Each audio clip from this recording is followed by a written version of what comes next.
સુરત સહિત સમગ્ર દક્ષિણ ગુજરાતમાં અતિ ભારે વરસાદની આગાહી કરવામાં આવી છે। હાલ વરસાદી માહોલ જામ્યો છે, ત્યારે ભારે વરસાદની આગાહીને લઈને સુરતમાં ઓરેન્જ એલર્ટ જાહેર કરાયું છે, જેને લઈને તંત્ર સતર્ક થયો છે।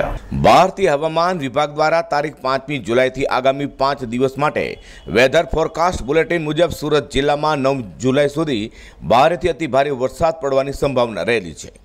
આવામાં તમામ અધિકારીઓને હેડક્વાર્ટરમાં હાજર રહેવા આદેશ કરાયો છે। સાથે સુરત જિલ્લામાં ઓરેન્જ એલર્ટ જાહેર કરાયું છે। હવામાન વિભાગની આગાહીને પગલે 84માં 1 ઇંચ જેટલો વરસાદ નોંધાયો છે। ભારે વરસાદને કારણે જિલ્લાના જળાશયોના લો લાઇંગ એરિયામાંથી તેમજ અન્ય નીચાણવાળા વિસ્તારોમાંથી સ્થળાંતર કરવા પાત્ર થતા હોય ત્યાં વિસ્તારોમાં સ્થળાંતર માટેની પૂર્વ તૈયારી અગાઉથી જ રાખવા લોકોને જણાવાયું છે। આપણો જે મોસમ વિભાગ છે, ભારતીય મોસમ વિભાગ मौसम केंद्र अमदावाद ये तरफ से आपने सूचना आपवामां आवी है। 5 दिवसનું શેડ્યુલ છે, 6, 7, 8, 9 અને 10। એમાં આપણો જે સુરત જિલ્લો છે એમાં heavy to very heavy rain at isolated places, જેને આપણે એલર્ટ કહી શકાય।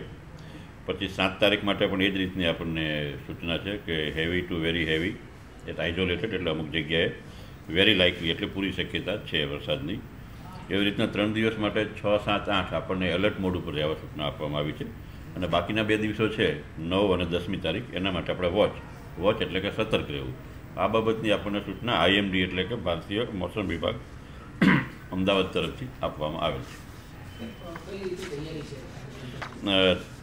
તૈયારીમાં અત્યારે તાપી નદીમાં તો પાણી નથી છોડવાનું, કારણ કે ડેમ હજી રૂલ લેવલ પર પહોંચ્યો નથી, પરંતુ છતાંય આપણા જે નીચાણવાળા વિસ્તારો હોય, નદી કિનારાના વિસ્તારો હોય, એ બધા સરપંચોની પણ મિટિંગ રાખેલી।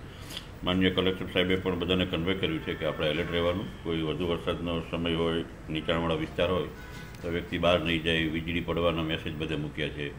આઈસી એક્ટિવિટી કરી છે કે લાઇટનિંગ થાય તો આ જગ્યાએ આવું કરવું, આવું નહીં કરવું, જેથી આપણે પશુ કે માનવની ઈજા કે બીજો કોઈ એવો બનાવ નિવારી શકીએ।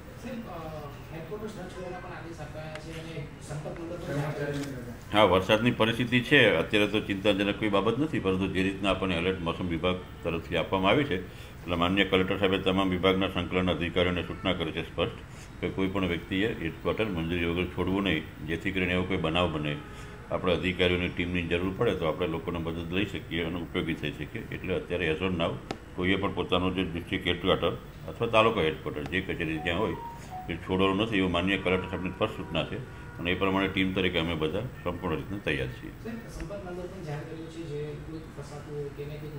હા, આપણો જે કંટ્રોલ રૂમ છે એ પણ રાઉન્ડ ધી ક્લોક ચાલુ છે, કોર્પોરેશનનો પણ કંટ્રોલ રૂમ છે, માન્ય કલેક્ટર સાહેબની કચેરી છે એનો આપણો પણ કંટ્રોલ રૂમ છે, એ જ રીતના પોલીસનો પણ કંટ્રોલ રૂમ છે, સિંચાઈ વિભાગનો કંટ્રોલ રૂમ છે, એ રાઉન્ડ ધ ક્લોક ડ્યુટી ચાલુ છે। વરસાદ ઉપર પણ આપણી નજર છે અને લોકોને પણ એ રીતના આપણે અવગત કરેલ છે।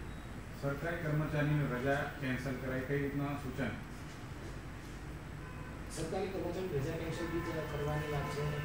એ હજી છેલ્લી સૂચના આવશે સરકાર તરફથી, પણ અત્યારે કોઈ પણ વ્યક્તિએ પોતાના હેડક્વાર્ટરમાં જ રહેવું, જેથી કરીને આપણે એના સંપર્ક સૂત્ર હોય તો જ્યારે પણ આપણને આપદા નિવારણ બાબતની કામગીરીમાં જરૂર પડે ત્યારે આપણે બોલાવી શકાય, એવી અત્યારે છેલ્લી સૂચના છે। પછી જે પ્રમાણે નામદાર સરકારશ્રીમાંથી મેસેજ આવશે એ પ્રમાણે આપણે એ લોકોને સંપર્ક નંબર તો છે જ કન્વે કરશું, પણ અત્યારે બધા પોતપોતાનું જે કચેરીનું સ્થળ છે, હેડક્વાર્ટર જેને કહેવાય સરકારી ભાષામાં, હેડક્વાર્ટરમાં જ છે, એટલે એટ એની ગિવન ટાઈમ। આ સાથે નદીપટ વિસ્તારમાં તેમજ ડેમની આજુબાજુના વિસ્તારમાં અવરજવર ન થાય તેની તકેદારી રાખવા સૂચના અપાઈ છે।